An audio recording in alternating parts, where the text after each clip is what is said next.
Okay, here we go. We are live. Valentina Shevchenko about to walk into the ring against Santos. We had Zhang Weili just deliver the back fist from hell to Joanna. I'm going to say, because I know I'll fuck up her name, just sent Joanna into retirement. My bad, Roy. I was trying to do some hashtags and getting all that stuff. Kenny, I go live every Saturday. Fuck you, but I still love you. So, Joanna Jedrzejczyk, she just retired in the ring after getting knocked the fuck out by a spinning back fist. In boxing earlier today, what's going on, common denominator of entertainment? Much love. I think this might be you, so I'm going to give you a wink. Earlier tonight in boxing, we had Jaime Munguia with a 5th round TKO win over Jimmy Kelly. Jaime Munguia was getting outboxed a little bit, getting hit with some decent shots. And then out of nowhere in the 5th round, he drops Jimmy Kelly, then drops him again, with almost no time left in the 5th round. Gets a big TKO win, does Jaime Munguia, in a fight that he might have been down in, or at the very least, it was very close. And he was a huge underdog. So everybody thought Jaime Munguia was going to run right through Jimmy Kelly. Jimmy Kelly made a good account of himself up until the 5th round when Jaime Munguia just dropped those power bombs and knocked him out in the 5th round. All right. UFC, we're waiting for the main for the co-main event to start between Shevchenko and Santos. Jake Matthews, beautiful knockout over Fialho earlier. We had a nice card so far. Bunch of knockouts, couple close decisions, couple unanimous decisions as far as the UFC 275 card. So what we have left on the UFC card is, of course, the legend Glover Teixeira and Yuri in the main event. Yuri's actually the favorite, even though Glover is the champ. And then we have, like I said, Shevchenko, Santos. Bruce Buffer is doing his theatrics and acrobatics right now, getting ready for that fight. And then we also have young rising star Edgar Berlanga. He's going to be fighting on ESPN in a little while. I think there's still another fight or two before that fight begins. And then we will also be switching some of our attention over to that fight, either during these fights or after these fights. Let's run through the comments real quick. I got my man Roy checking in as usual. My girl Mina. My girl Mina again. My boy Grassfed. What's good, my good brother? Checking in from Australia as usual. My man Roy, Norway, I believe. My man Caesar, checking in from California as usual. Appreciate you, my brother. Yeah, I didn't think she was going to retire either, but listen, at the end of the day, that was a vicious knockout. You know, she's put 20 years into the sport. She's a guaranteed Hall of Famer. And, you know, obviously a beautiful woman, actually, which a lot of people don't realize when she's not in the ring, you know, looking like she's ready to munch some boxy. You know what I mean?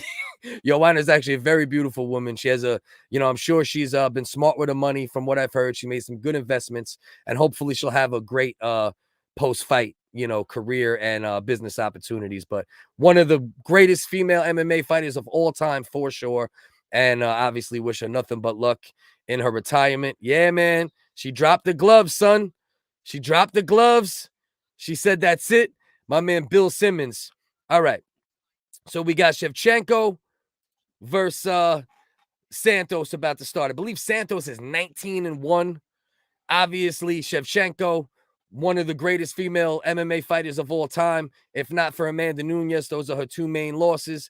And they're both very, very, very close fights. Arguably, Shevchenko won at least one of those fights. So hopefully we'll see that trilogy one day. Right now, we got 4 minutes and 40 seconds left. Shevchenko standing directly in the middle of the ring. Santos just kind of standing in front of her, some jittery movement, good shoulder movement, a lot of feints. Nobody really let anything go yet. One thing I can say about Santos in the lead up to this fight is that she looked more comfortable standing in front of Shevchenko than fighters have in recent years. There's been a lot of fighters in recent years that they're beat before they even step on the scale. And obviously that's that's something that happens. That Conor McGregor made his superstar career off intimidating people before they even got into the ring. Absolutely big Hall of Fame weekend. Oh, my man Bill S, are you going? Let me know if you're going, my man Bill Simmons. Let me know. Joanna, yeah, I didn't even realize it until recent years how beautiful she was, man, but she damn sure is. 3 minutes and 43 seconds left. Round number 1, Shevchenko versus Santos. Neither fighter has gotten comfortable enough to really let their hands go in any significant way yet. Shevchenko standing more straight up, standing right in front of her. Spinning back kick from Valentina doesn't land. Santos standing in front of her, moving the shoulders, moving the body, tied up against the cage. They're both just kind of doing a couple spins. Now Shevchenko's got the dominant position more against the cage. Carolina, much love. You think she's going to dance tonight? Yeah, I think she's going to dance tonight too, man. Valentina's no joke. But like I said, Santos came in very confident, 19-1. And, you never know. At the end of the day, MMA, boxing, you never know. Anything can happen on any given night. So we got to see how it goes. I tend to agree with that. Obviously, the bullet Shevchenko is going to fire and get Santos out of here at some point, but you just never know. BX, Dylan, what's good, man? What's good, my good brother? Anybody out there who's not subscribed, please do so. We got 11 people in here right now. Please click the like button. Help me hit the algorithm. Help me continue to grow the page. I really do appreciate anybody. Click that like, comment, subscribe, all that good shit. Hate having to say it, but part of the game. My man Fever Flames, my dope MC, brother. Hope all is well. You still at Amazon, bro? Where you at nowadays, man? All right, so here we are. 2 minutes left. Round number 1. Shevchenko just got Santos up against the cage. Holding her there, hitting her with a couple knees here and there. Takedown attempt from Shevchenko, but it ended up backfiring on her. And now Santos is trying to take her back. She's got something going right now. She's got a little neck crank going on. She's definitely not under the chin. I don't know if Valentina's not in too much trouble right now, but Santos does have her back, and obviously by default, if someone's hanging on your back and attempting submissions, it's not a position you want to be in. Santos has both legs hooked. She's got Shevchenko in a body lock. Shevchenko's just trying to survive at the moment. 1:10 left in the round. A failed takedown attempt by Valentina leads to Santos being on Valentina's back on the ground. Beautiful lock right now from Santos. I don't think Valentina is going to get out of this. So she just needs to try to survive the 52 seconds left in round number 1 and obviously look for the reset. Right now, Valentina's on the ground, kind of hitting her with some shots. Valentina's doing a good job of fighting the hands, keeping Santos from doing anything. Valentina just hit her with 3-4 shots from the back that affected Santos. That's what a beast Valentina is. That she got this woman hanging on her back, beautiful lock, and she's still hitting her with shit that's making Santos not be able to do anything to establish any real good position to get any type of submission attempt in. 10 seconds left, round 1. Obviously, by default, Santos would take this round. So this is going to be 1-0 for Santos. She almost got a little submission attempt. Not sunk in, but started at the very end of the round. But not much happened once they hit the ground. But for sure, Valentina lost that round. No doubt about it. Hey, bro, that Ray shit you did was wild, G. Ray J shit. Oh, the Ray J shit. You see that? You see that, bro?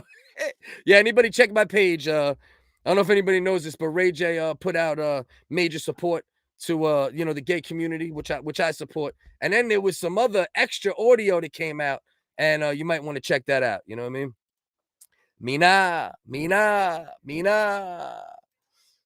I didn't put on all my lights tonight. I hope the camera still looks good. My girl Carolina. Santos could waste a lot of energy doing this. Absolutely. Yeah. Absolutely. But Valentina did a great job. But when was the last time we even seen Valentina in any type of vulnerable position? So, you got to give Santos credit because the minute she got on her back, she put that lock in, and Valentina wasn't able to do nothing. So, first time you seen Valentina lose a round in a long time, regardless of what you want to say about what was done once they were on the ground, or was it effective, or blah blah blah. The pure facts is that we have not seen Valentina Shevchenko lose a round in a very long time. So 1-0 Santos, back in the middle of the ring, 4 minutes and 40 seconds left. Round number 1. Shevchenko standing in front of her. Both women doing a lot of feinting, lot of jittery motion. Nobody's really letting go too much. Very similar to the first round prior to the takedown. Valentina kind of rushes in. She's looking to gain some dominant position in the grappling. On the feet, though. But Santos switches it, and now Valentina's up against the cage with Santos trying to secure a takedown. Valentina's doing a good job getting she got the arm hooked. And yeah, Santos doesn't have her hands clasped or nothing. So right now Valentina's not in too much trouble. But at the end of the day, this still goes down as control time for Santos. Once again, 20 people in here right now. Please, everyone click like. Please, everyone subscribe if you're not subscribed. All right? We're going to do the live commentary for the last 2 fights on the UFC card. Then we're going to go check out my man Edgar Berlanga, the Puerto Rican prospect, undefeated. All right? That fight's on ESPN, so that's easy for people to get. Okay, here we go. Santos, once again, gets the takedown secured on Valentina. 3 minutes and 21 seconds left. Round number 2. Santos is trying to get, all right. She got one leg up. Valentina's trying to kick her off, but Santos is doing a good job staying on top of her. Little bit of ground and pound. Nothing too major, but once again, we have not seen Valentina in even a slightly vulnerable position for a very long time. So we got Santos on top. 2 minutes and 50 seconds left. She's trying to work herself to a position, obviously, to see if she could get some type of submission locked in. Not successful in that yet, but she has been successful in a lot of ground control time, a lot of cage control time up against the cage. All right, now here we go. Now we got Valentina looking to secure something from the back. Santos shakes her off. Valentina just kind of peppering her with some shots. Santos on top. She's still in a dominant position.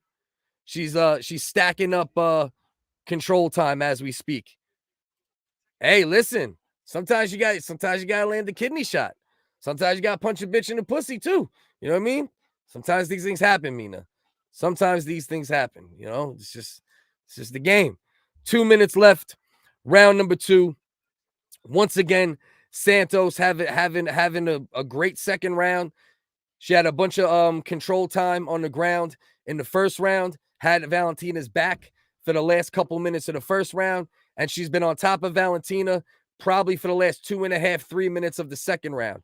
So there's a good chance that Santos could end up banking 2 rounds in this fight. It could be 2-0 Santos if Shevchenko isn't able to either obviously secure a finish or get back to the feet and do something. Now they're standing him up. Jason Herzog is standing him up. I don't know if I fully agree with it because Santos was definitely still doing enough.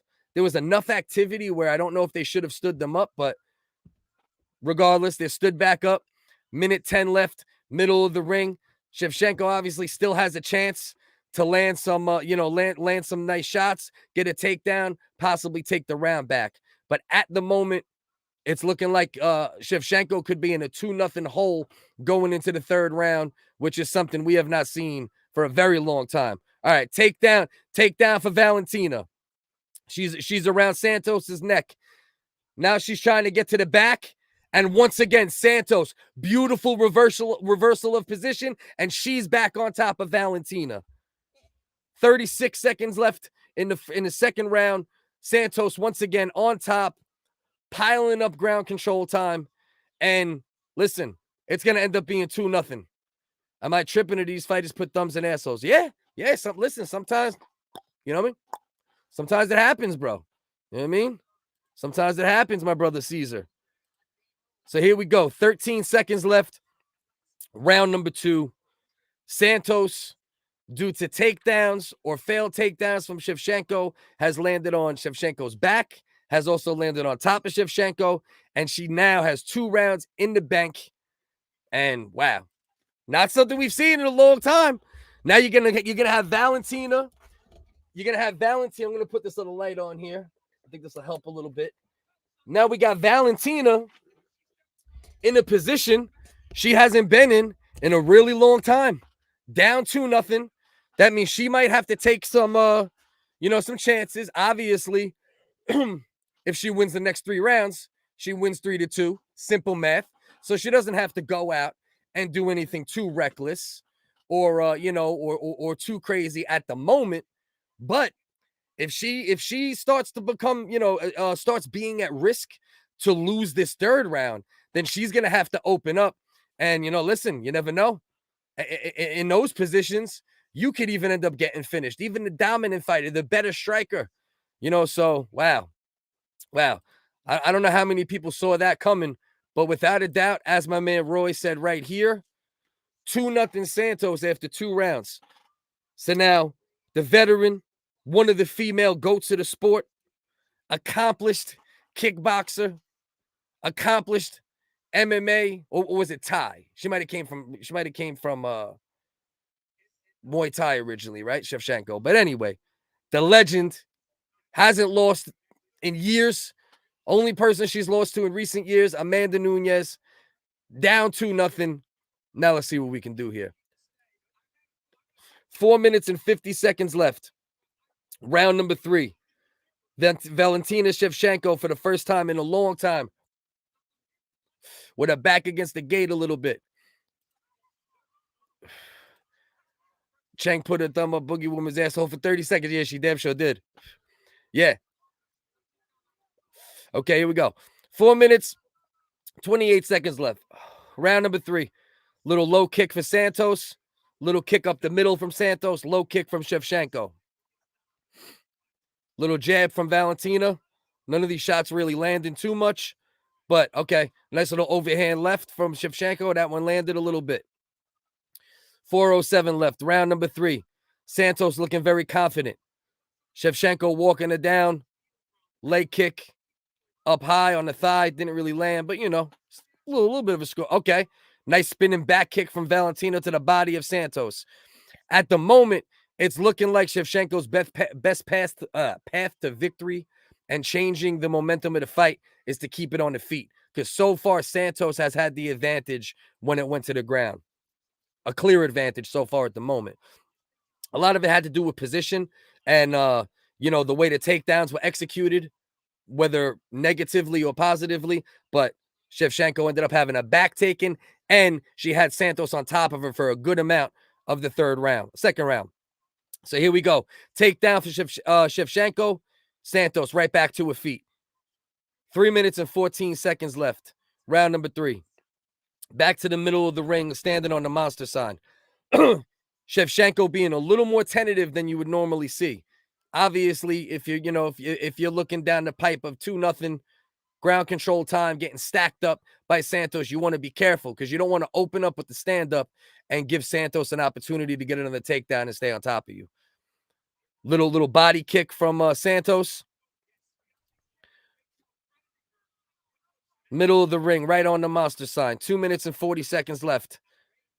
Santos is doing a good job when she's standing in front of Valentina, always keeping her shoulders moving, always keeping her head moving, and her feet are shifting. So she's doing a good job of not allowing Shevchenko to time her as good as Valentina is usually able to time opponents. So 2 minutes and 20 seconds left. Round 3.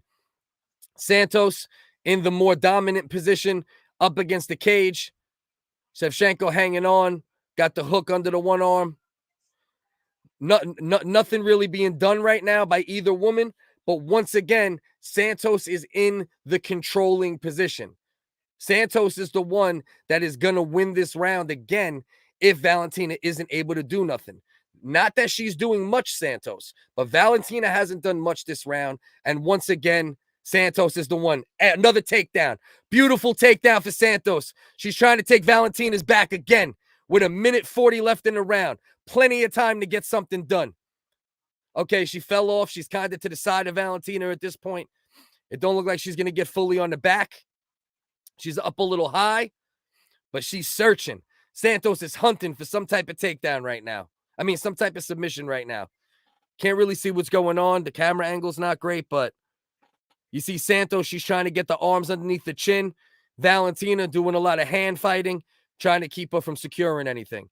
1:10 left.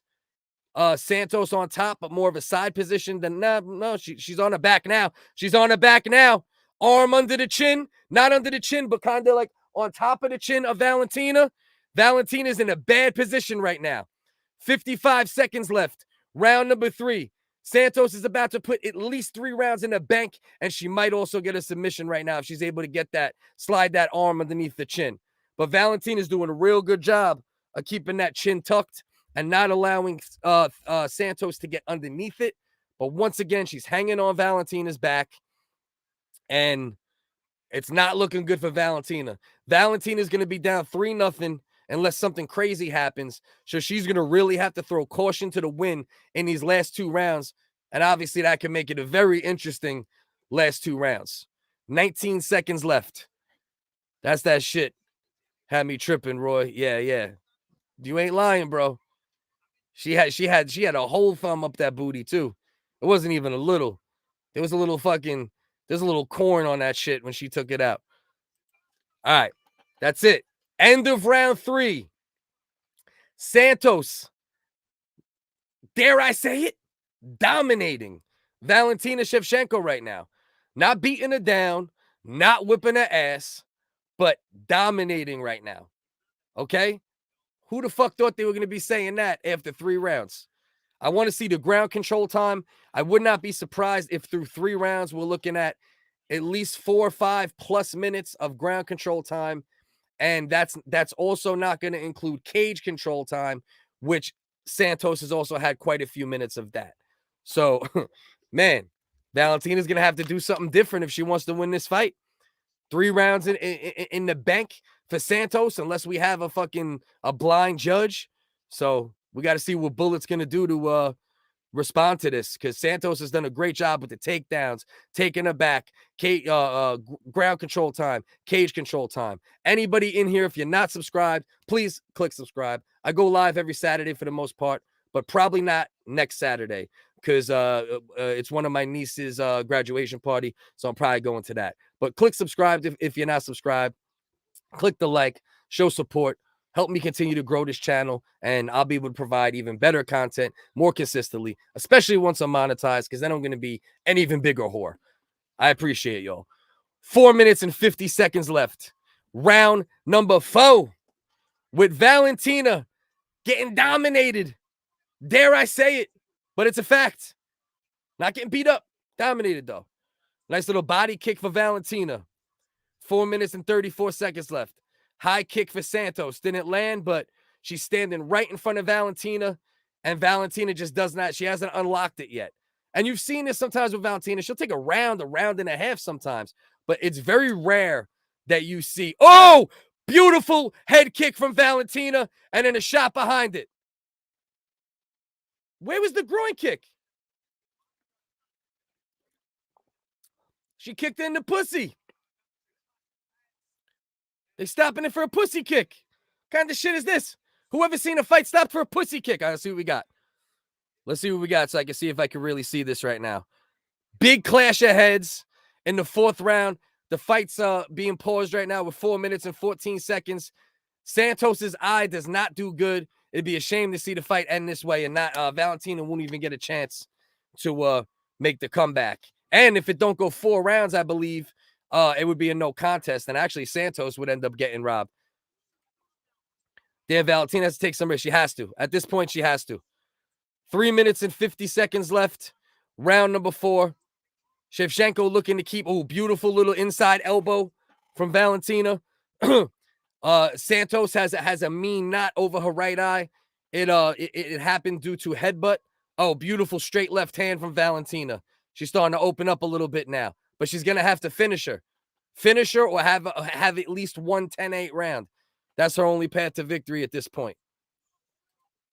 Mina, UFC boxing fight night. You already know. Appreciate you stopping by, Mina. It's always love on this end at all times. All right, here we go. 3 minutes and 15 seconds left. Standing in front of each other. Valentina's looking to time a shot, looking to land, a strike of real significance because that's what she needs at the moment. Nice little body kick from Valentina. And that right eye's looking pretty bad for Santos. So, Valentina's going to try to take advantage of that. She keeps coming in with a head, though. Santos is doing it to herself. She's going to make that shit worse. The pussy kick. The punani kick. Oh, that's it. Mina just won. The clam kick. Hey, she kicked her in the clam. She opened up the shell and kicked the pearl. Straight the fuck up. All right. 2 minutes, 34 seconds left. Round number 4 in a fight where Shevchenko is clearly losing 3 rounds to none.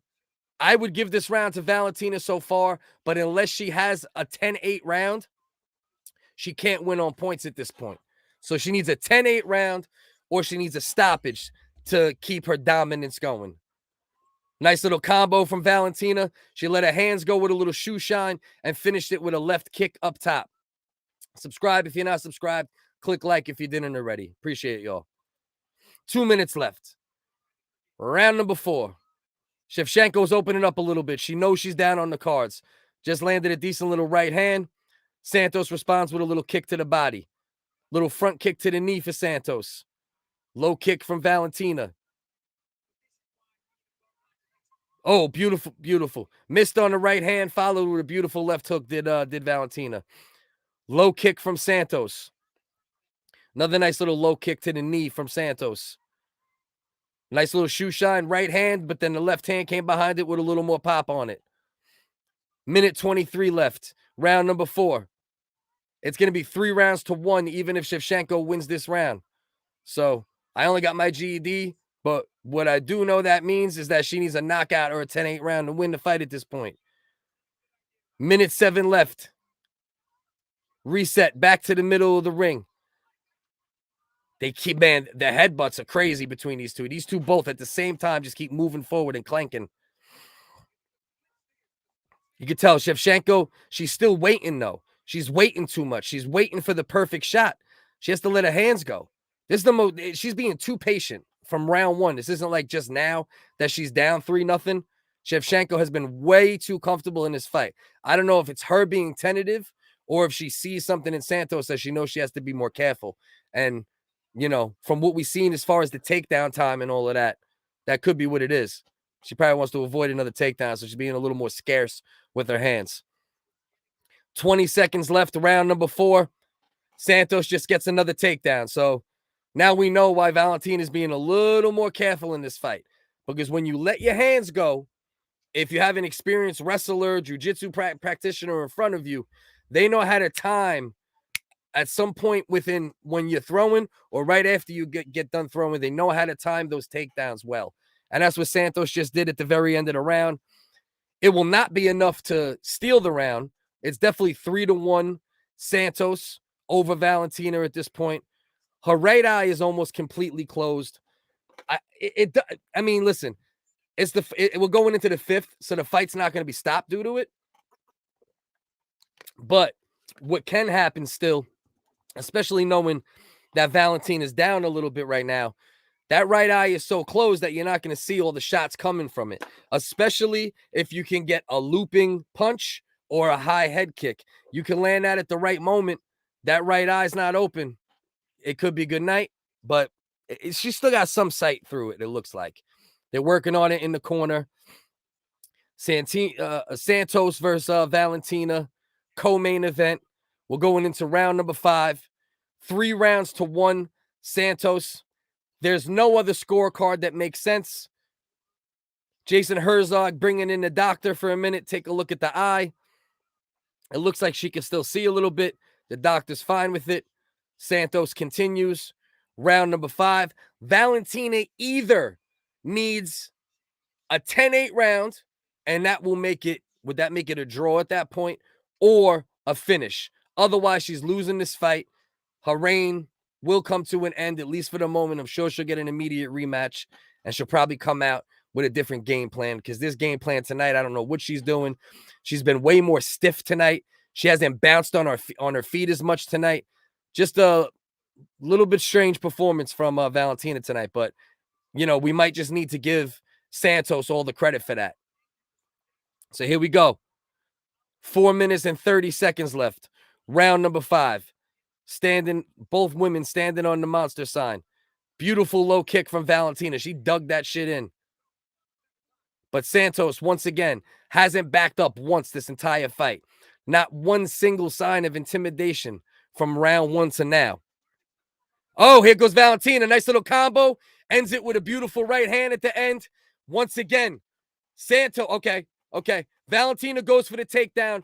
Santos almost gets Valentina's back. Valentina reverses it again. And now up against the cage, Santos is kind of back on top. She's kind of on the side with her arm hooked underneath up against the cage. Valentina's trying to walk the cage. Did a little flip. And now here we go. Santos, once again, on Valentina's back. The legs are not locked in yet. But she's not too far from being able to lock that other that right leg in. And I think the right leg, nope. She's up a little too high.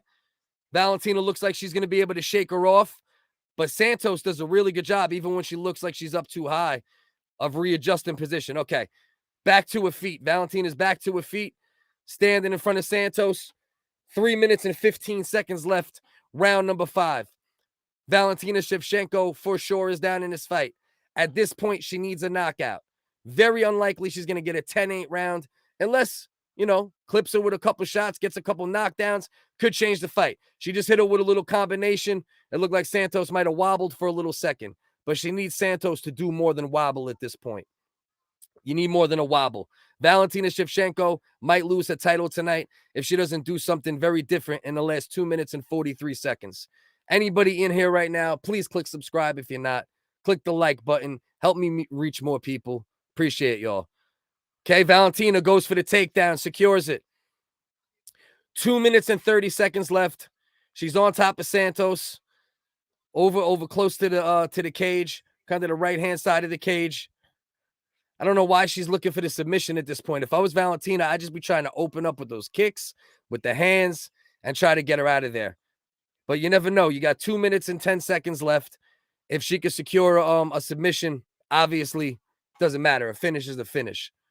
But things are not looking good for Valentina right now. Santos looked so confident at the face-off. And I said that the other day. I'm like, she looks confident. She doesn't look like she was intimidated by Valentina at all. And she did not seem intimidated for 1 second in the ring, nor did she seem outmatched. Valentina has looked uncomfortable for a good amount of this fight. Even when she was standing in front of Santos, she wasn't letting her hands go. She wasn't being as fluid. She wasn't bouncing on her feet. Valentina usually does a lot of bouncing and then comes with the kicks or comes with the, the punches behind it. But tonight, I don't know what's going on here, but Santos has done a good job neutralizing a lot of what Valentina brings to the table. And she's been dominant when it comes to takedowns, ground control time, cage control time. Valentina is going to end up winning the last 2 rounds. It's probably 3-2. Not even probably. It's the only score that makes sense. Unless Valentina can do something in the last 56 seconds here, Santos is going to come with a major upset and take Valentina's belts away. If you're in here right now, please click subscribe. If these links help you out at all, say thank you by clicking subscribe. Click like, all that good shit. Yeah, and we got one more fight after this in the UFC, and then we got my man Berlanga to take a peek at over on ESPN in a little while. 30 seconds left. Round number 5. Valentina Shevchenko has 25 seconds to try to secure a submission or some type of finish. I don't think it's going to happen, and Valentina Shevchenko is about to lose her belt. And if she doesn't lose her belt, it's going to be a major robbery, and it'll be a legitimate robbery. Here we go. 5 seconds. 5 seconds left. 2 seconds left. That's bad counting.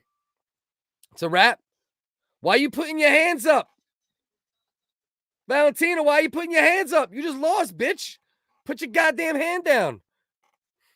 You're a warrior. I love you. You're a beast. But you shouldn't be putting your hands up right now. You 100% lost that fight 3-2. This fight's been decent, competitive. You know, the Zhang Weili Joanna fight, that was a barn burner as long as it lasted. Weili ended up getting a knockout with a spinning back fist and sent Joanna into retirement. And I know you've seen the Munguia fight earlier. My man Jaime Munguia, the huge 3 knockdowns in the 5th round, TKO win. And then we got to check on Berlanga in a minute. Matter of fact, let's take a little dip over to Berlanga, see where that fight is at. See how far we're away from that fight starting. Okay, so that fight just started. So now, what that means is it's time to have 2 windows open for fights. And I got my phone in front of me.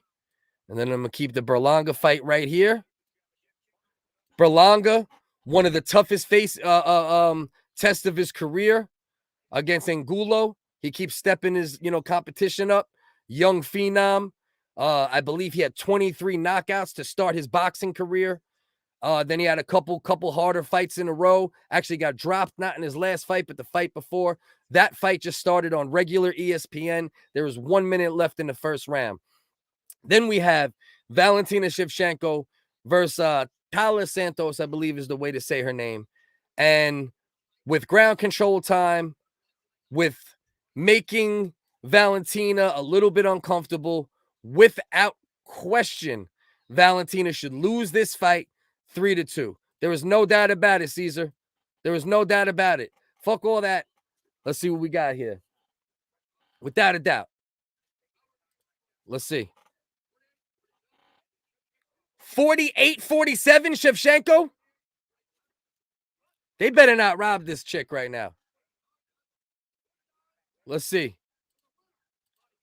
Split decision win. Still, they just robbed this bitch. They just robbed this bitch. This bitch just got robbed. She just took her belt. She ripped a tampon out, ran away with that shit, took a fucking hair bun, her fucking... Yo, this shit's crazy, man. This bitch just got robbed, man. I love Valentina. I love her. But she just stole the belt from Santos, and that's some bullshit right there. Yeah, bro. That's a robbery. That's a robbery. That's a legitimate robbery. There's no question about it. Without any doubt on planet Earth, Santos won 3 rounds. Valentina won 2 rounds. Nobody had a 10-8 round. Period. It's 3-2. That's an easy fight to score. That is some real bullshit right there. That is some real bullshit right there, man. You got to feel bad for Santos. And once again, I love Valentina. She's one of my favorite fighters, male or female. All right, so we're going to switch our focus over to the Berlanga fight until, bro, completely insane, bro. 100% ridiculous. There is absolutely not even the slightest doubt that Santos won that fight. That shit's an embarrassment. And this is where, there's certain decisions that, you don't want to mess with the recipe, right? But I think something's got to change at some point with the way they score UFC. Because there's robberies in boxing, but I see bad decisions, not all robberies, but just bad decisions. And this was a robbery way more often in the UFC at this point. So, holy shit, man. That's fucked up. I really feel for her. If corrupt ass boxing cannot be... The only thing is with MMA, I don't think it's corruption as much as it's not clear on how to score an MMA fight, a UFC fight, as compared to boxing. Boxing is a little easier to score. So when there's a robbery in boxing, it's usually even more obvious, because there's not as many variables. But yeah, I mean, you're probably right, though. It'll be very hard to really do something about. All right, so we're waiting. Pardon me. Had a couple beers earlier. Stomach gotta go. So we got Santos in the ring. Eyes shut. Ah, man. Hold on. Stream down. Let me take off my my Wi-Fi because I just got kicked out of the stream because my internet provider, with their bullshit, their self-righteous bullshit, won't let me fucking steal a stream in peace. The fuck is wrong with y'all, man? I pay y'all. I pay you motherfuckers, not the UFC. How dare these motherfuckers? That's a trick, though, for anybody out there. If you ever can't get to your fight links, your stream links, even football, whatever it is, if it happens to be acting up, it could be the firewall on your computer. And the best way to fix that problem is to turn off your Wi-Fi on your phone and then go to the same link from your phone.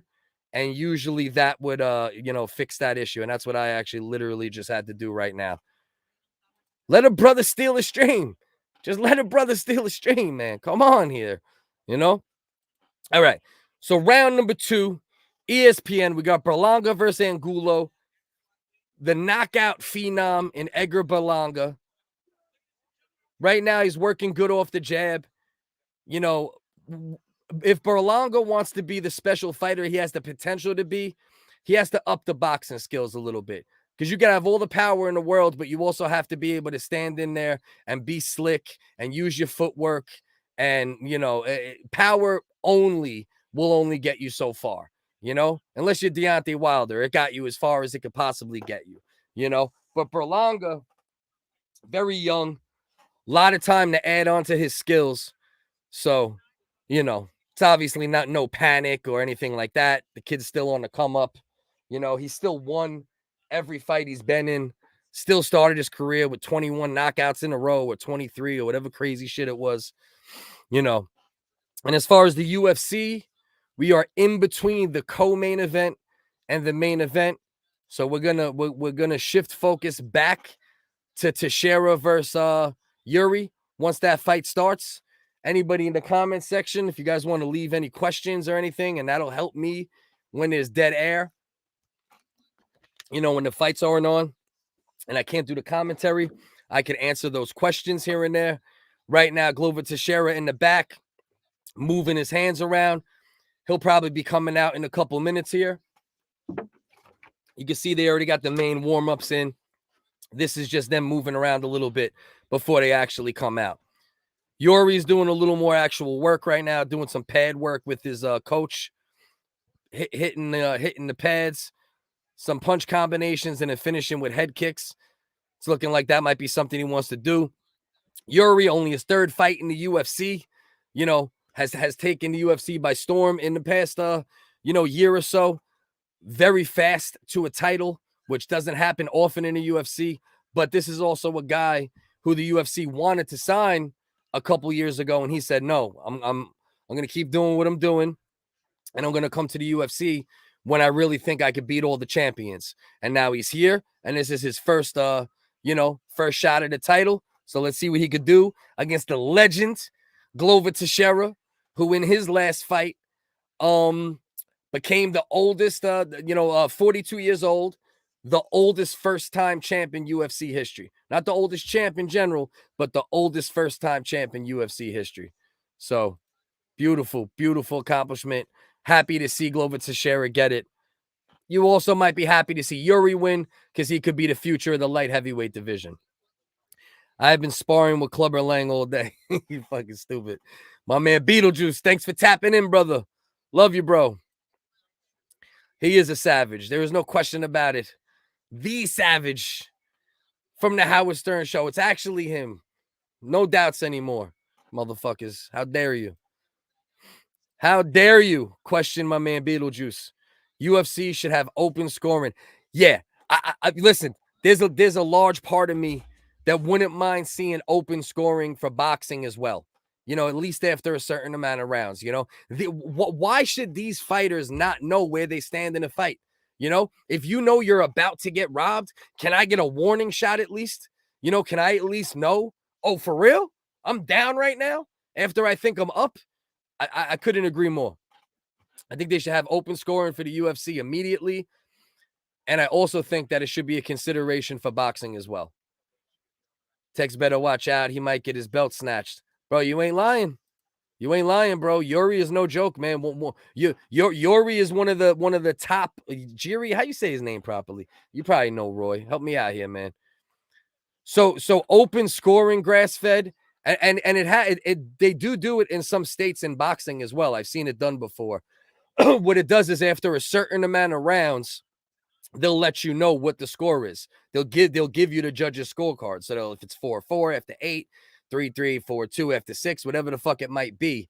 And obviously that could help to possibly quell some of this fucking robberies we see in both sports. Don't let it go to the judge, right? Especially if it's the same 3 judges. Jesus, man. And even the judge who gave it, no, that is the right score, right? 3-2 is 48-47. Okay, pardon me. Yeah, that would be the right score, technically. Facebook user. I am not sure who this is. I don't know if it's my man Preston Vane again, because your name wasn't coming up. Do me a favor, bro. Come over to YouTube or authenticate yourself so I can see who I'm talking to. And then I can tell you maybe if you're worthy of being the only judge. You know what I'm saying? Unfortunately, I feel Tex is on his last stand. If he loses, he will retire. I was surprised he won the belt this last time. Yeah, I think there's a very good chance if Teixeira loses this fight that he retires, but it depends how he loses it. If it's a close fight or a robbery, I don't know if he'll definitely retire, but he did accomplish his ultimate goal. So, it's very debatable. He might even walk away with a win. Who the fuck knows, man? But he's looked good in recent years. Texas looked good and Teixeira's looked good in recent years, man. So it's hard to say. You never know with a guy like that who loves fighting and he seems to still love training. So we got to see how that goes. But yo, shout out Congo. I appreciate you, my good brother. So here we go. How can people who do not know about striking or grappling score? Yeah, that's the problem. That's the problem. You got a lot of people, they don't know about every aspect of MMA. And then what ends up happening, what happened tonight. And Valentina, as much as I love her, been a dominant champion, she got away with a fucking robbery tonight. Point blank, no ifs, ands, or buts about it. 3-2. If you're in here right now and you're not subscribed, please subscribe. Go over to YouTube, Focus CDS, throw a like on the post, do anything you can to help us reach more people. Highly appreciated. Yeah, 42 years old. The oldest first-time champion in the history of the UFC. Yeah, I'm gonna be on here for the main event, and I'm also keeping an eye on the young prospect Edgar Berlanga out of Puerto Rico. Is he from Puerto Rico? Am I fucking up with his? I'm pretty sure Berlanga's Puerto Rican. How am I doubting this? Berlanga, as of now, looking decent. Angulo is also landing shots. It looks like Berlanga's doing a little more of what he should be doing at times. He's jabbing a lot. I'm not seeing a lot of big shots coming from either guy. Oh, as I say that, Angulo just lands a nice, pretty uppercut on Berlanga. If anybody out there does not want to pay for the UFC, first of all, you see my left shoulder. Go try those. You'll have to fight through ads, but you will find a link. And also keep in mind, the other fight I'm talking about, Edgar Berlanga versus Angulo, is on regular ESPN. So if you don't want to go through fighting through ads and you don't want to pay for the pay-per-view, go to free ESPN and watch the boxing match that's on right now. The young prospect Berlanga, like I said, started his career, I believe, 21-0. 21-0 with 21 knockouts. 21 knockouts in a row to start his career, I believe, is a streak. The longest streak in the history of boxing. I'm 90% sure about that. Then a couple close fights, his last couple fights, got knocked down 2 fights ago, won the last fight, but it was a close fight. Some people thought Steve Rolls won.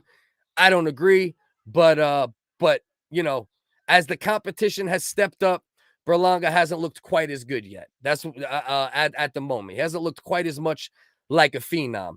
But That's going to happen. Now, the key is you're still young. What tools are you going to add to your toolbox? Where are you going to improve? And that's what we're looking to see with Berlanga. That's on regular ESPN. As we speak, UFC 275. Yuri's getting his shirt taken off right now. My man with the craziest fucking hair you ever seen. He got like the kind of man bun shit, but you know the shit where it's like real thin and then it's like just the joint up top. I don't know if that's Thai style. It might be, but he's hugging his corner right now. And then we're gonna have the legend Glover Teixeira walk out to the ring. And that'll be the main event, UFC 275. Quick recap of what we've seen tonight so far, as far as the major notes. Zhang Weili knocks out Joanna with a crazy spinning back fist. Joanna retires, legend of the sport, guaranteed Hall of Famer. Zhang Weili wins the second fight as she won the first one. And it was shaping up to be a war, just like the first Zhang Weili Joanna fight was. All right. But Wang Li timed it. Beautiful spinning back fist. Knockout of Joanna. Then we had Valentina Shevchenko versus Santos. Santos clearly won 3 rounds to 2 without any debate, without any question. She got robbed. Valentina should not still be champ, but ultimately she still is. So right now, Berlanga, the boxing fight that's going on ESPN right now as we wait for the main event to start, UFC 275. Berlanga's winning. Just a lot of jab work, not a lot of power punching, but that's kind of what you want to see from him. You know what I mean? You want to see Berlanga learn how to, move a little bit better, how to avoid shots, how to work off the jab rather than only looking to headhunt, So we got 2 minutes left in round number 5. That fight is on regular ESPN. And now we have the legend, Glover Teixeira. He's about to get announced. I will look cute with that haircut. Yeah. Maybe. I got to lose a little weight, though, because, like, right now, if I got that haircut, what would I look like? For some reason, I picture, like, what was it, a cartoon or a show where there was there like a evil baby or something, like a little fat baby that had that haircut? That's what I think I look like currently. You know what I mean? I got a little work to do before I can pull that shit off. You know what I mean? But yeah. But thank you, Roy. Thank you for your kind compliment. So here we go. The OG, Glover Teixeira, walk into the ring, receding hairline, smile on his face, ready to get into the ring. Got 5 o'clock shadow, gray. You know what I mean? He's limping a little. He got a cane. He does get rid of the cane once he gets to the ring, but he walks out to the cage with a cane, which is kind of crazy. Obviously you wouldn't think he'd be okay to fight if he needs a cane to walk out to the octagon. But the minute he gets to the octagon stairs, he puts down the cane, he gets in the ring and handles business. So here we go. Glover Teixeira walking out still, slow walking, giving the fans some love. UFC 275 main event about to begin. As far as the boxing, keeping an eye on Edgar Berlanga fight. The young prospect, he's fighting on ESPN if you want to go watch that. That is not pay-per-view. You will not need to steal a link or pay for a link to get that one. Got 20 seconds left, round number 5. Berlanga looks like he's putting in just a workman, slow, not a dominant performance. Now it looks like he's looking to land a big right hand, little right uppercut from Berlanga. Another little short shot inside from Angulo. Not a lot of action going on in that fight, if I'm being honest. Like, yeah. That's what I look like right now with that goddamn haircut, bro. Straight up. Yeah. He looked like, Glover Teixeira walking out like he just got home. You know what I mean? Like he just walked out the pen. You know what I mean? You ain't fucking lying, bro. Let's see, though. Let me tell you something. If Glover Teixeira could win this fight against Jiri, that's a hell of a fucking, because Jiri is dangerous, man. He could beat any light heavyweight in the world, in my opinion. Glover Teixeira, obviously, great stand-up, great ground game. Jiri for sure has the advantage when it comes to the striking, in my opinion. So that's what he's going to be looking at. And it's not even in my opinion. That's pretty much a fact. Jiri's going to be looking to keep it on the feet.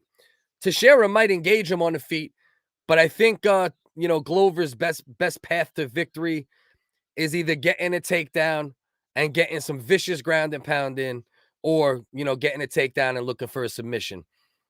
Tail of the tape, 42 versus 29, 6'2 versus 6'3, 6'2 Glover, 76 reach Glover, 80-inch reach for Yuri. So, most of the advantages go to Yuri, age and all else. Main event is going to begin right after Bruce Buffer gives his introductions.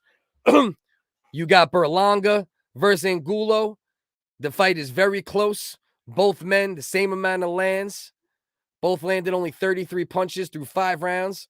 So you already know that's a paint drying kind of fight a little bit.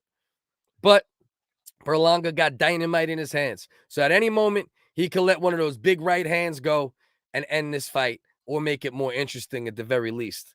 But at the moment, that fight is not delivering many fireworks.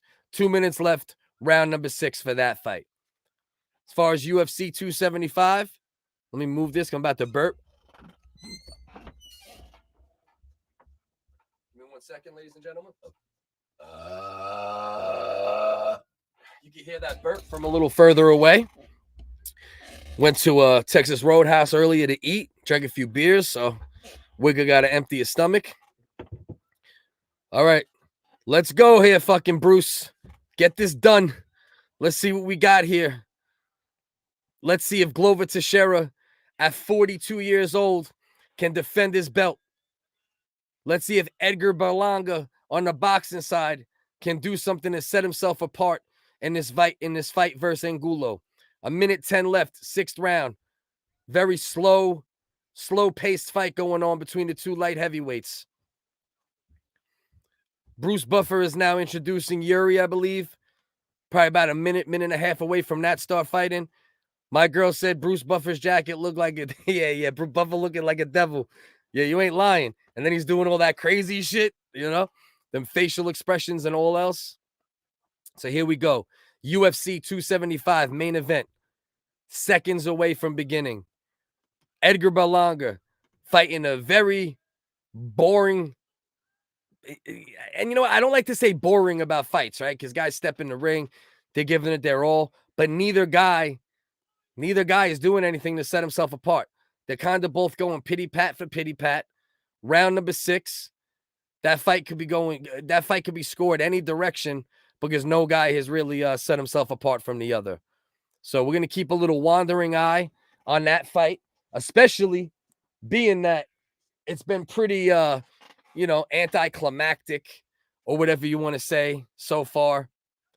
Bruce Buffer now announcing Glover Teixeira, the 42-year-old legend, is jumping up and down, still got the vertical leap, also still got his titties jumping right after he vertical leaps. He left his cane outside the cage. He walks to the middle of the ring to Yuri. Yuri is clearly bigger. They say it's 1 inch. It looks a little more like 1.5 inches on the height.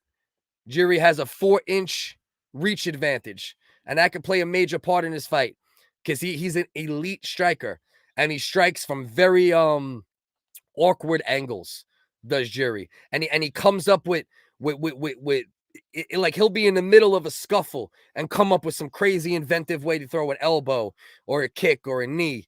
So Teixeira's going to have his handful tonight. Round 1 just begun. Already Yuri standing in front of him. Multiple stance switches already.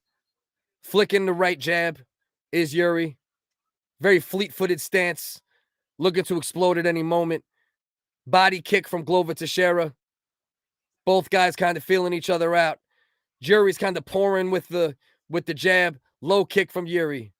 He switches back stances again with his feet.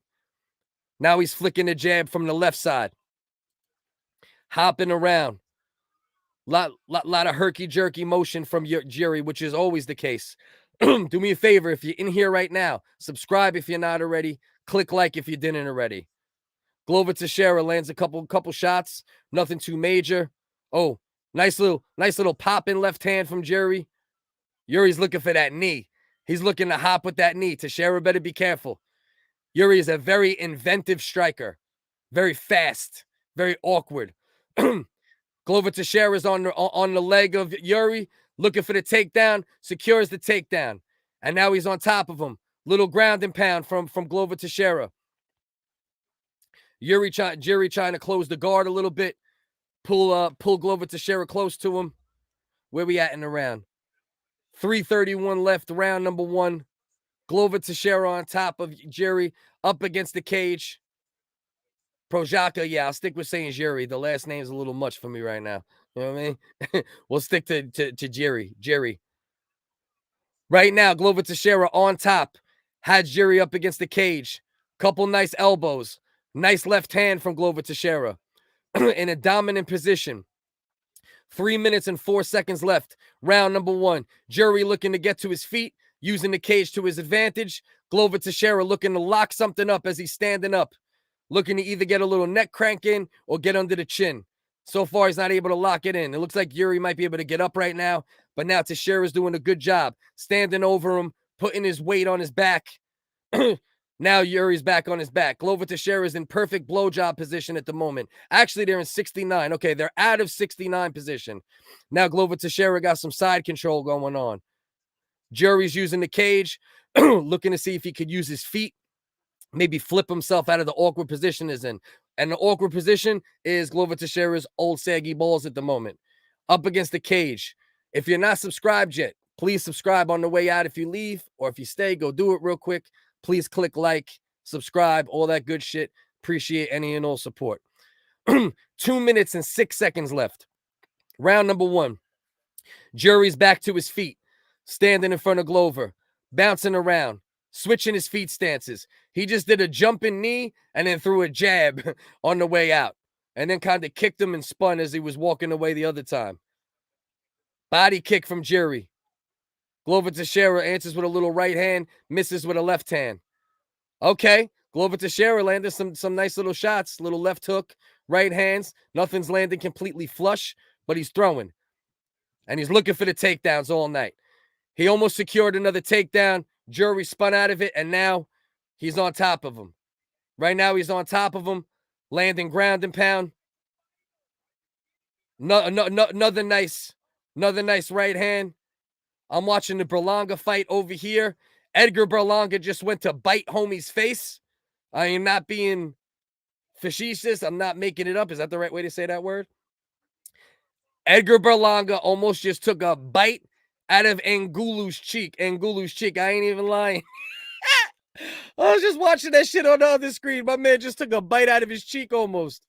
My God. All right, so here we go. He escaped without getting bit, though. All right, here we go. 46 seconds left. Glover Teixeira on the ground, working on Jiri, looking for any type of submissions. He's looking for the arms. He's on Jiri's back at the moment. Anything, any limb that he could get a hold of. Right now, he's looking to secure an arm bar, but he's up very high, and it looks like he's going to slip off and give Jiri the chance to get out of it. But he is holding on to the arm at the same time. Jiri just got out of it. 20 seconds left, round number 1.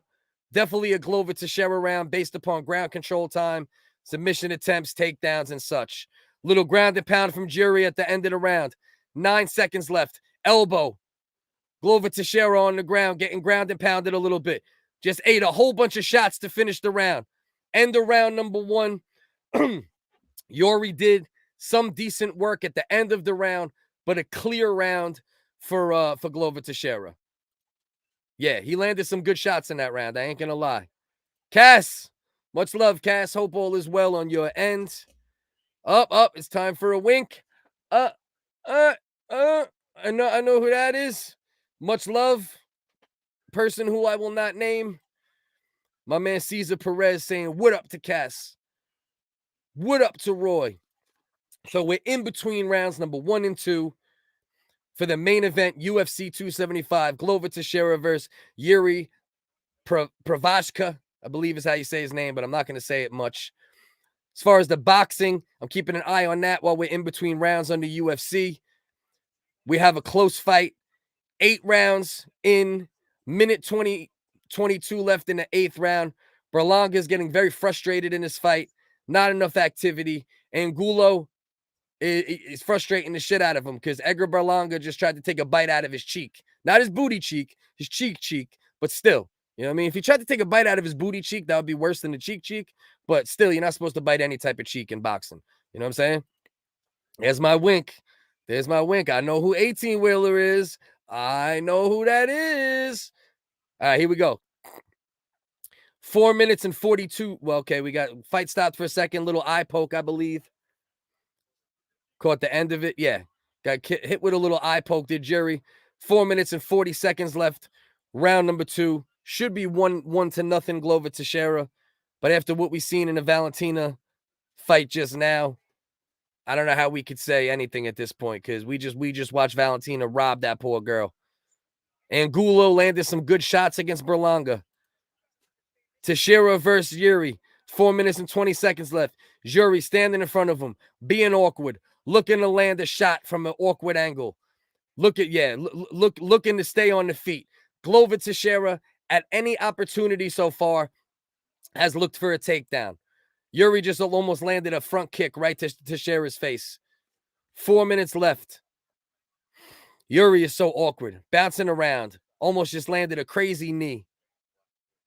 Pouring with the left hand, following it with the right hand. Didn't really land, but it's enough to keep Teixeira guessing. Glover just tried coming back with a right hand, came up a little short. 3 minutes and 40 seconds left. Jiri just keeps flicking. He's flicking the left. He's flicking the right. Not really landing it, but just keeping Glover thinking about something. Little kick to the bread basket from Glover. Jiri standing in front of him. A lot of motion. He's telling him, come on, old man. And then old man obliges and hits him with a decent little right hand. Standing in the middle of the ring. Nice right hand for Jiri. I don't think Teixeira liked that. Then he just hit him with a little knee. Glover looks a little bit unsteady. I don't know how unsteady. Oh, pretty unsteady. Left hand, right hand. Now Glover's going for the takedown. Jiri's not having it. He pushes him off him. Gets on top of him. Couple shots from the ground and pound. Now he's got Glover wrapped up. Glover's back to his feet.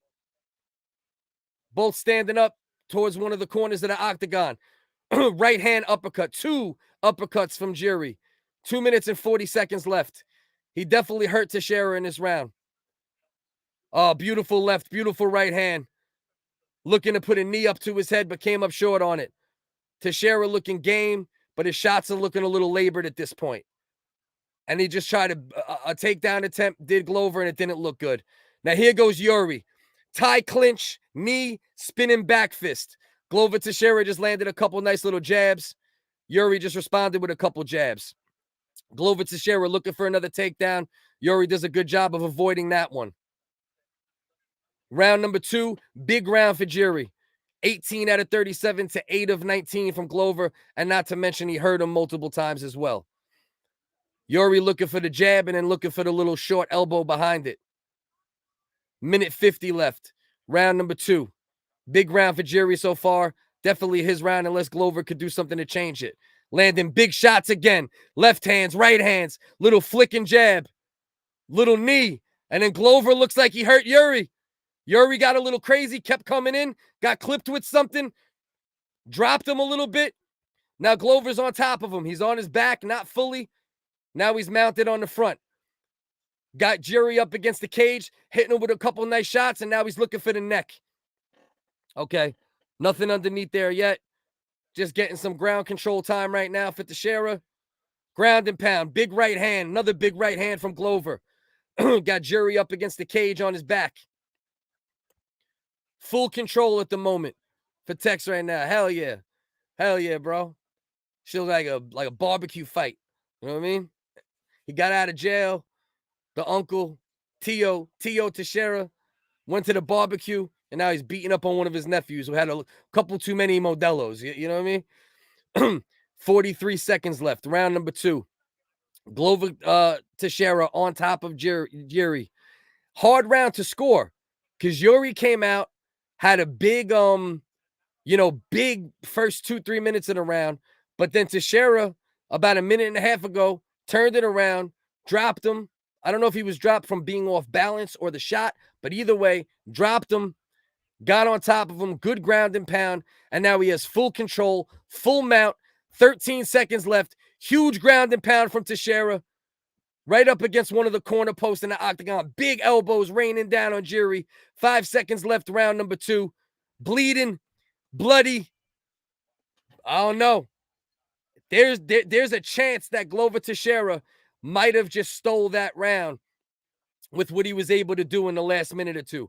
Jiri has a huge cut over his left eye, and he just got dominated and ground and pounded for the last 2 minutes of that round after having a great first 2 minutes of the round. But that's the thing with a guy like Jiri, right? He fights very awkward, very jumpy. So he's always trying some different shit.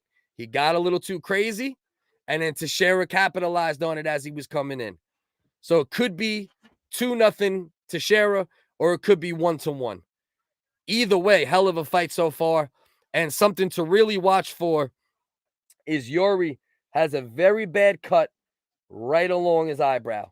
And it looks like the type of cut that it could end up dripping down into the eye.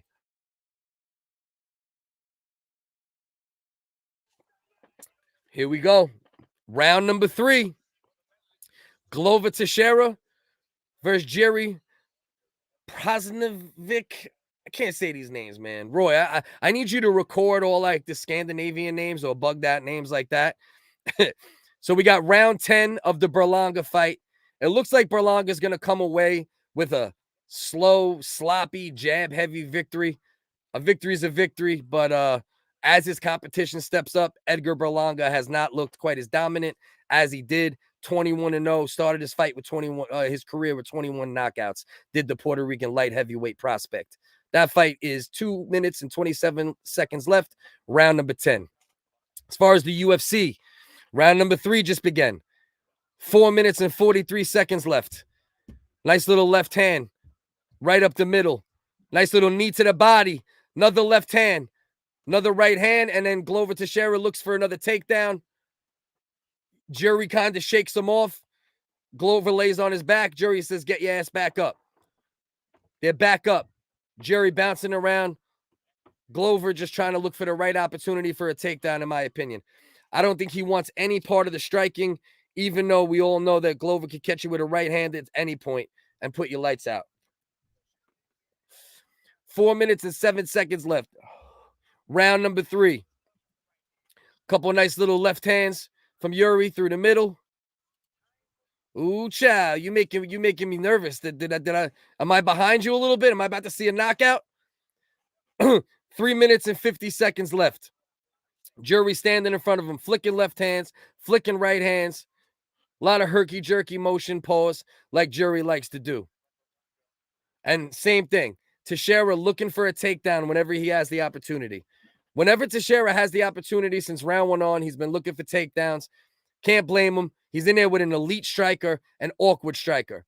Once again, Jiri lands a couple of nice shots. Glover Teixeira looks for the takedown. Jiri shakes it off, says, get back up, OG. Teixeira, you got it. Yeah, there you go. Mark Goddard had to make him get back up right there. Left hands, right hands from Jiri.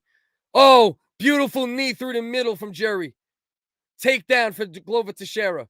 Once again, the crafty veteran finds a way to get Jiri down to the ground. That left eye is leaking. That left eye is leaking right now. 2 minutes and 53 seconds left. Glover Teixeira on top of Jiri. Not able to do nothing on a weird angle right now. It looks like Jiri's going to get back to his feet. He's almost there. All right. Jiri's back to his feet. 2 minutes and 30 seconds left. Round number 3 has Teixeira up against the cage. I think he's going to want to get out of this position and get back to the middle of the octagon and get the stand-up going again. Oh, right now he's got Teixeira in a little tie clinch, hit him with a couple elbows and a little short shot. Couple nice little left hands for Jiri now. Beautiful left hand to the body.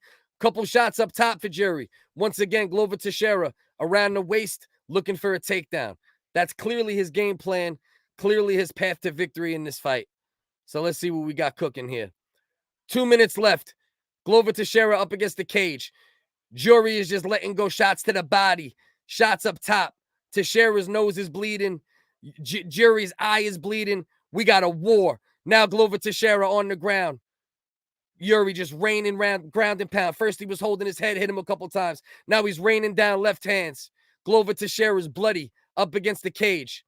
And Jiri's just raining down shots, raining down elbows, raining down left hands. Up against the cage. Minute 28 left. More ground and pound from Jiri. What a damn fight. You are not lying, my friend. Prochazka. Yeah, that might be the way to say it. That might be the proper way to pronounce it. So right now, we got both men bleeding. We got one man on the bottom bleeding. We got another man on top bleeding from his eye into the man on the bottom. No, I'm not talking about rough, totally fine, consensual, homosexual sex. No. I'm talking UFC. 54 seconds left. Round number 3. Glover Teixeira was on his back. Now he's on top once again. He got back to the dominant position. Now it's his turn to bleed on Jiri. 36 seconds left in what is a very close fight. The last 2 rounds have been a little harder to score because there's been a lot of ebbs and flows within each round. Oh my God, huge ground and pound from Teixeira. So many ebbs and flows in every goddamn round so far. You know, one guy has a good minute. Another guy has another good minute. Back and forth. 2 minutes from this guy, 2 minutes from that guy. This is a hard fight to score so far. Round number 1 definitely goes to Teixeira. Round 2, I would lean towards Jiri, but it's close. And round 3, very hard round to score. But Teixeira's literally walking back to his corner looking like the drunk uncle now. Like now it's a wrap. If he didn't look like the OG uncle when he was walking to the cage, you should have seen the way he just walked. The way he just walked back to his corner. Just come on, Unc, sit down, get some ice on your forehead. Let's go. So we're in between rounds number 3 and 4. So we're going into the 4th round. UFC 275. Teixeira versus Jiri. Very hard fight to score so far. It could be 2-1 either direction going into the 4th round. The Edgar Berlanga fight just ended on ESPN. The young Puerto Rican prospect. Didn't have a flashy performance, but let's see what the judges said in that one. I don't know if I missed the decision because I'm paying more attention to this fight because this fight's a hell of a lot more interesting and has bigger implications. Yeah, that was a mean knee. They just showed the slow motion of Jiri landing a fucking crazy knee on Glover. So here we go. Round 4. Both men bleeding. Both men know they've been in a fight so far. And we'll see which guy wants it more at this point. This is when you're really going to see who wants it more. 2 rounds left. Who's going to set himself apart and walk away with the belt? Is the OG going to keep his belt? Or is the man on his, I believe, 3rd fight in the UFC going to take the belt from him? Nobody landed much yet. Nice right hand from Glover. Little left jab came behind it after it too. Jiri gives him a little head nod. Right now, the live odds are having Jiri as the favorite. I don't know if I'd argue with it too much. Like I said, could be 2-1 either direction. And it's very close to live odds, by the way. So that's kind of indicative of where we are in this fight right now. 4 minutes, 11 seconds left. Ooh, big uppercut from Jiri. Landed a couple of nice shots right there. Big uppercut, little left hand flick behind it. If you're not subscribed, please subscribe. If you didn't like it yet, throw a like. Couple shots come from Jiri. Oh, beautiful left hand from Jiri. Couple. Gave Teixeira a little wobble. He didn't like that. Oh, the crazy liver shot. The liver shot from Teixeira. Then 2 right hands. Now he's looking for the takedown. Got Jiri up against the cage. He just lifted him up 100% and put him down. All the way up in the air. 3 minutes and 30 seconds left. Round number 4. Glover Teixeira at the moment looking like he wants it more. And I believe the way he was able to just secure that takedown, where he was able to tie him up and lift him all the way up in the air, was a direct product of the crazy left hand he just landed to the liver. A lot of guys don't even continue fighting after taking those left hands to the liver, especially with how low ounces. What is it? 4-ounce gloves, I believe. UFC 3, 4, whatever it is. Them shots to the liver are no joke with big ass boxing gloves. So imagine with the UFC gloves.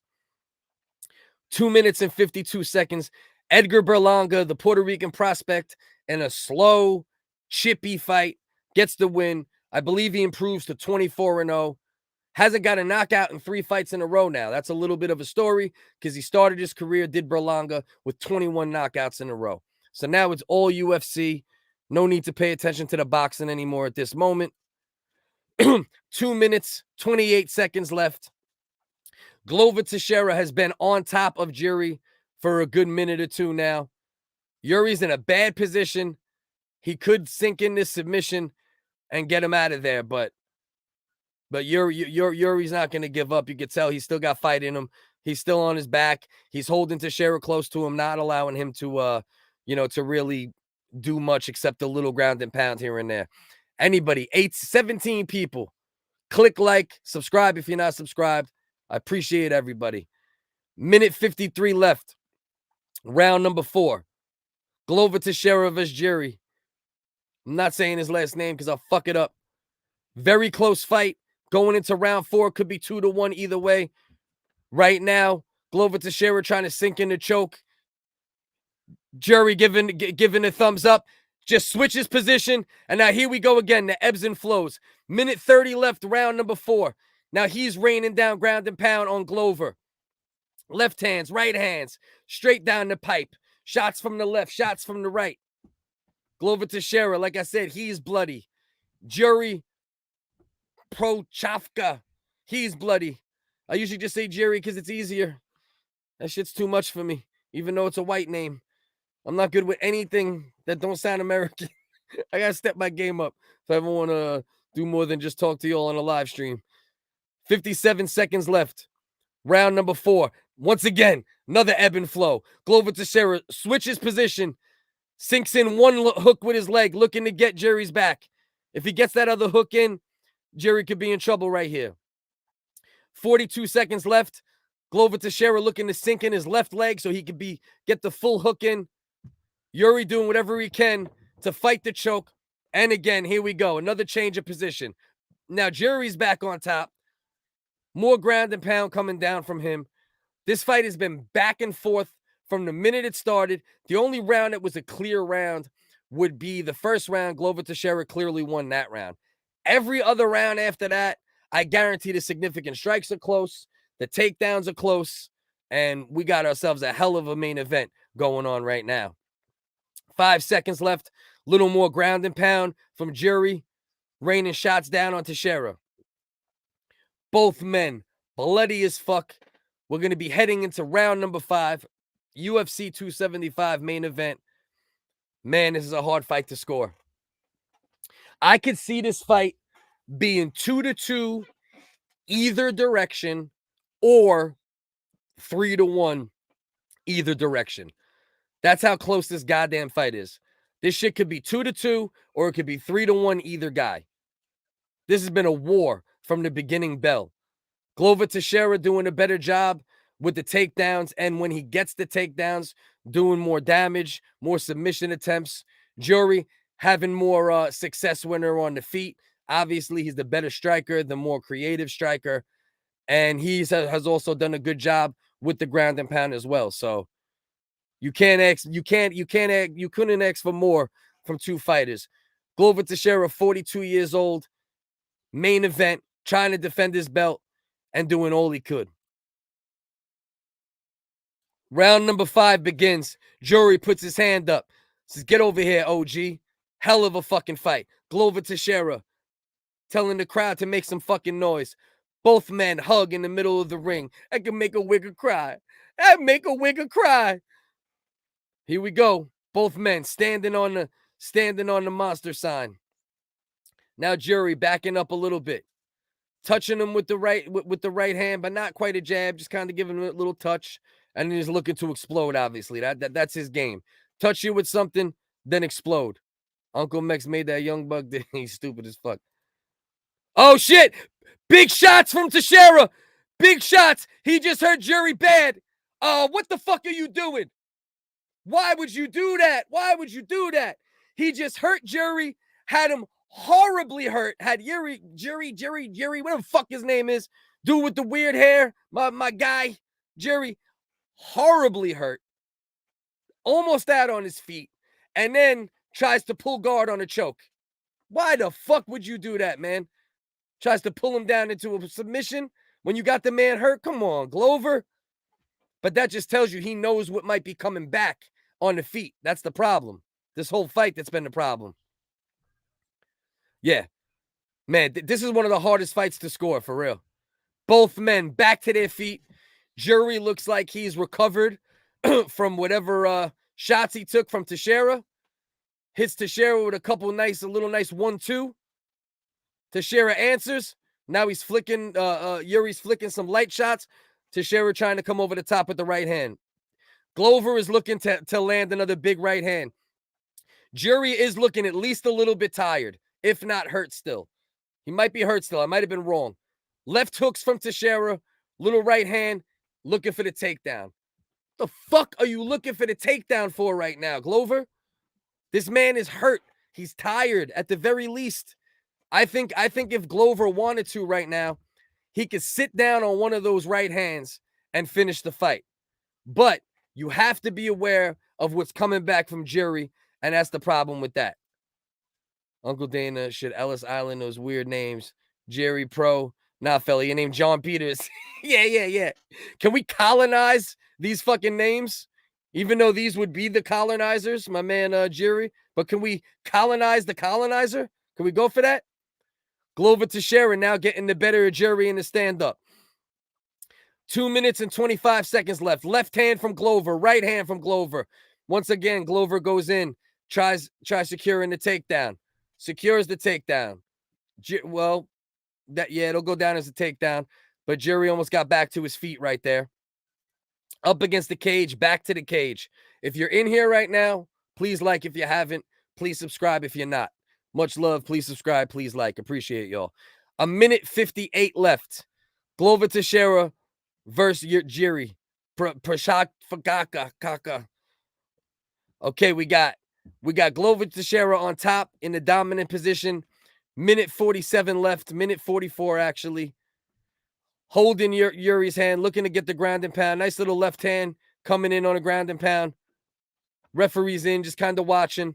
It looks like Jiri's fine. I don't think, I think he's tired.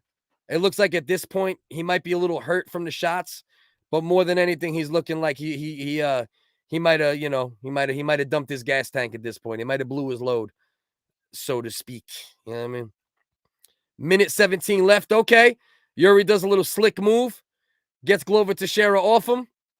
Now he's on top from the back, getting some ground and pound in on Glover. Right hands, little back fists. I'd watch this fight 10 times. These men are very evenly matched in different ways, different skill sets, but the end result is a lot of even matching right now. 50 seconds left. Round number 5 in a fight that is going to be next to impossible to score. This fight is going to be so hard to score, man. Jiri on Glover Teixeira's back, looking to sink in the choke. Oh, shit. He might be under the chin there. Let's see what we got here. 30 seconds left. Nope. He just tapped. He tapped. Holy shit. Jiri with the submission. Round 5. Like 30 seconds left. Got his back. Sunk in the rear naked. We have a new light heavyweight champion in the UFC. But I tell you this, Glover Teixeira, 42 years old, I hope he don't retire after this one. Because in my opinion, you give an immediate rematch for this fight. I don't give a fuck who's waiting. I want to see this shit again. Because Glover Teixeira very well could have been grinding his way to a decision there. Both men tired, exhausted, and my man Jiri just got a good position, did a beautiful reversal. He was on his back, did a beautiful reversal, then worked his way to the back position, sunk in the choke, got it under the chin, and finishes Glover Teixeira. What a fucking fight. if this fight went to the cards, which it was like 30, 40 seconds away from doing, this would have been a fight that would have been almost impossible to score. 3-2 either direction. Bottom line, this fight would have been 3-2 either direction. Period. I'm so tense. You can get, you couldn't even get it. I don't know, bro. I know some guys, some live streamers that could probably squeeze it in. They're professionals, you know what I mean? Congrats to Teo Tex. We bumping. No, sir. Congrats to Uncle Jiri. Congrats to Uncle Jiri. Oh, fuck. Reverse that. We bumping techno tonight. Exactly. You know what I mean? We're going from the old school to the techno because my man Jiri just reverse position as he was getting ground and pounded. The man looked very tired. He was able to kick Teixeira off of him, eventually get some type of back position, switch it to side position, sink in the choke, and get Glover Teixeira to tap with, I believe, about 30 seconds left. I don't know the official time. Let me see when they... But there was no more than 30, 40 seconds left in that fight. Holy shit. Wow. Let's see. Come on. Tell me the time. What's the time, motherfucker? I want to see how much time was left in that fight. And this Glover Teixeira could afford it, maybe, I don't know though, man. Glover Teixeira's been in the game in a long time. There's no way to question his decision making. He knew he was going to get choked out, so he tapped. So that's just what it is. 4:32, yeah. So there was 28 seconds left. There was only 28 seconds left in that fight. And my man fucking sunk in a choke, eye gashed open, gas tank.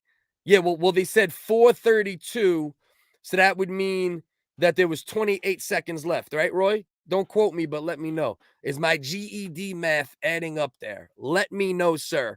You know what I mean? But don't shit on me for getting a GED, because technically, back when I got my GED, I got it a year before my graduation. So I'm actually the Doogie Howser of GEDs. You know what I'm saying? So don't hate on the Wigger for that. You know what I mean?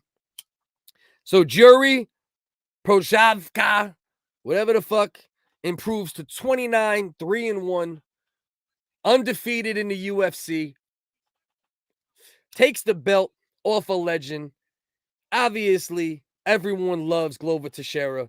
We're all a fan of Glover. Whenever he does decide to retire, the man will absolutely be in the Hall of Fame.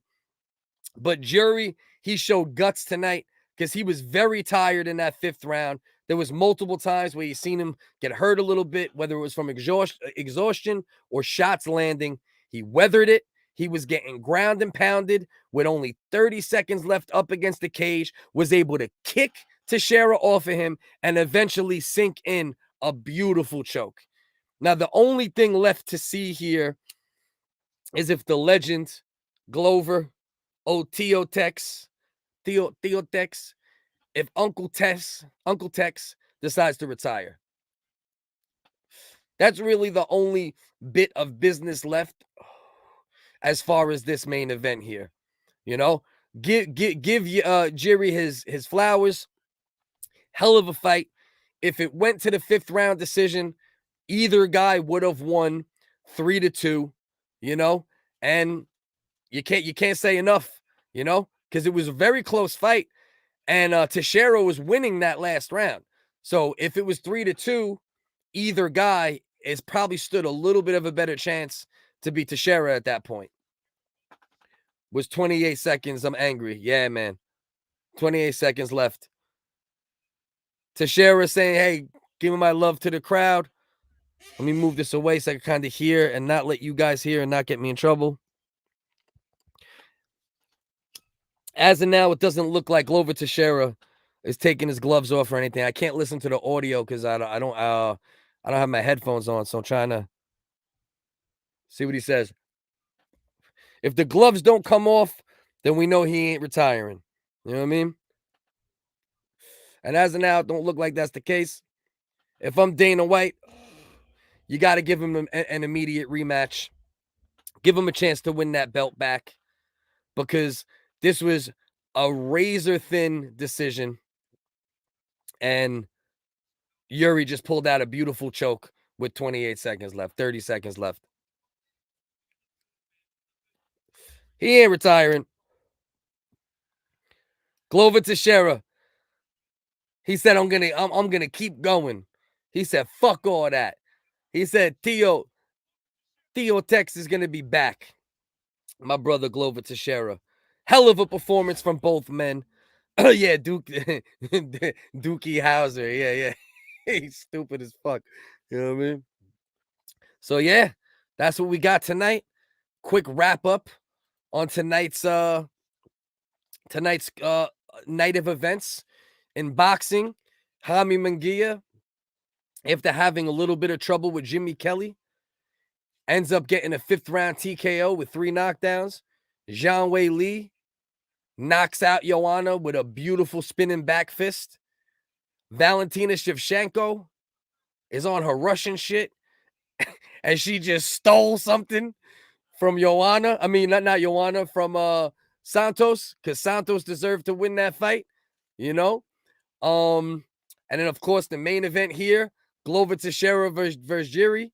We got a new light heavyweight champion in the UFC, and he proved to be the awkward, scrappy fighter he is. Both men leaving with scars.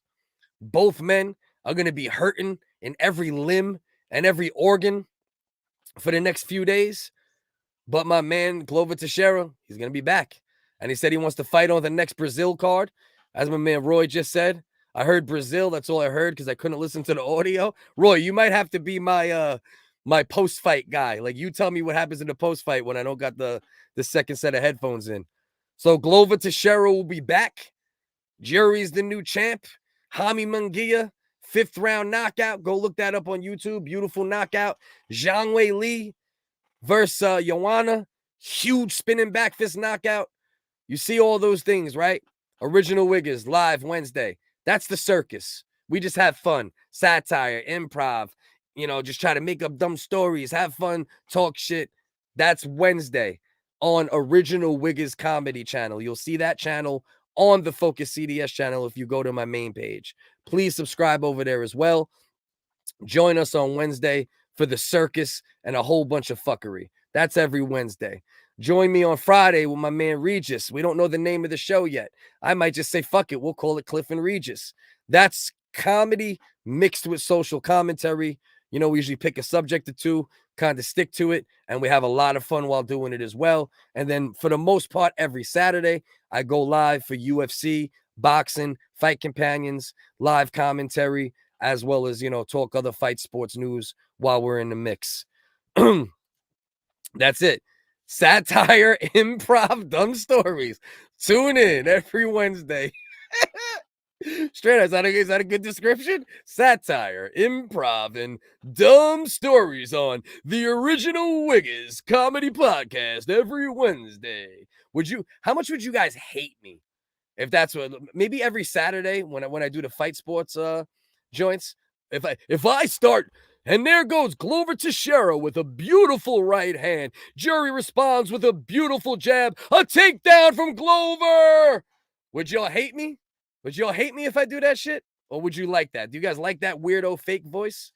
Or should we just keep it real up in here? Plus some thumbs in the ass. And hey, speaking of thumbs in the ass, click the goddamn thumb on the post if you didn't already. And put a thumb in my ass in the form of a like. Pause, not in the real. I don't like thumbs up my ass for real, but I like YouTube and Facebook and all those type of thumbs. You know what I mean? I'll take all those thumbs. Right. Satire, improv, and dumb stories. Perfect. I think that's a good description. I will not be going live next week. The main fight I'm checking for next weekend is I believe it's the Better Biev versus Joe Smith fight.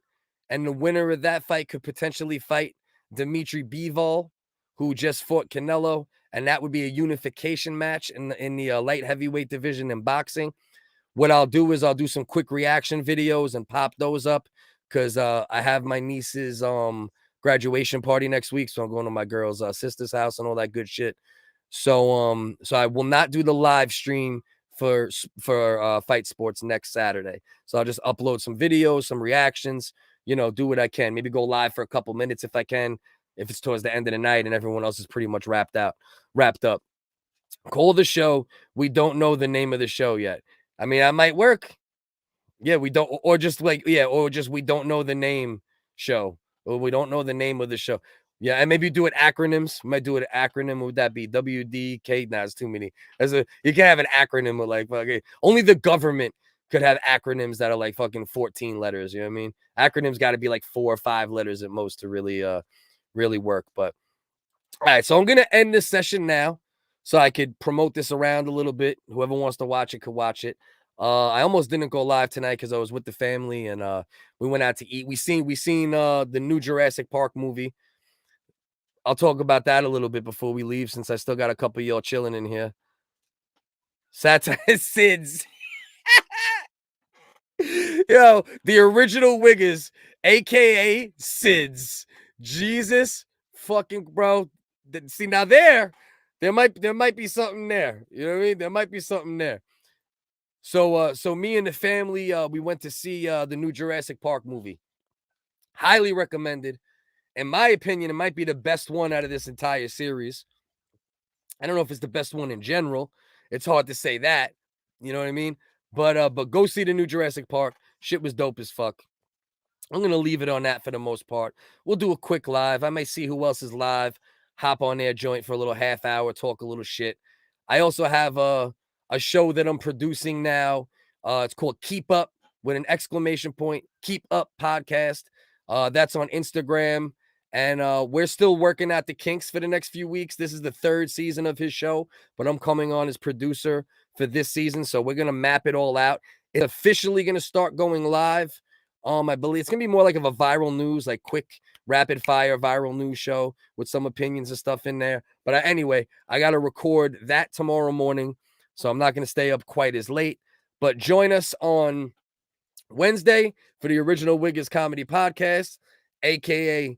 SIDS. So don't be afraid of SIDS. Some SIDS are bad, but the SIDS that you get on Wednesday, it's good SIDS. I promise. It's good SIDS. You know what I mean? My man Caesar, appreciate you checking in. I hope to see you on Wednesday, if not Friday, if not both. Oh, matter of fact, I will not have the show next Friday either, because my boy Regis is in New Orleans. I think he's going to see if he can get it for the week after. So we're only going to have the Wiggers this Wednesday, and then I might go live randomly once during a week or something. Or I might take the time and work on some graphics and work on some other things to make the shows that we're doing even better, But I appreciate all of y'all. All right, yeah. So don't. So Grasto, what you're telling me is now that's a different voice. I just did a different fake voice. I don't even know how to keep the same fake voice. You know what I mean? All right, yeah. We'll keep the real voice. No announcer voice. I promise. You know what I mean? My brother. Got to get that good. Don't get the bit. Listen. Don't get the bad SIDS, the SIDS that kills kids.